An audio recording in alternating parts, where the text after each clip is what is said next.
దేవుడు నేల మంటితో ఒక రూపాన్ని తయారు చేసి ఆ రూపంలోకి జీవాన్ని, అంటే ఏ మనిషినైతే ఆయన ముందుగా తన పోలిక తన స్వరూపంలో సృష్టించుకున్నాడో ఆ మనిషిని ఆ మట్టిలోకి ప్రవేశపెట్టడానికి ఆయన ఊదినప్పుడు, ఆ జీవాన్ని ఆయన విడుదల చేసినప్పుడు, ఆ జీవము ఎప్పుడైతే ఆ మట్టిలోకి వచ్చిందో ఆ మట్టి ఎలా మార్చబడిందంటే కనుక జీవాత్మగా మార్చబడింది.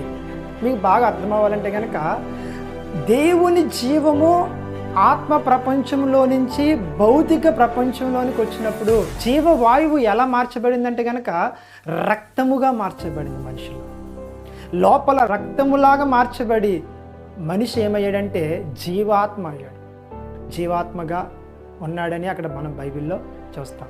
అందుకే హేబేలు చంపబడినప్పుడు, కయీను హేబేల్ని చంపినప్పుడు అక్కడ మనం చూస్తే 4వ అధ్యాయము 10వ వచనంలో ఉంటుంది.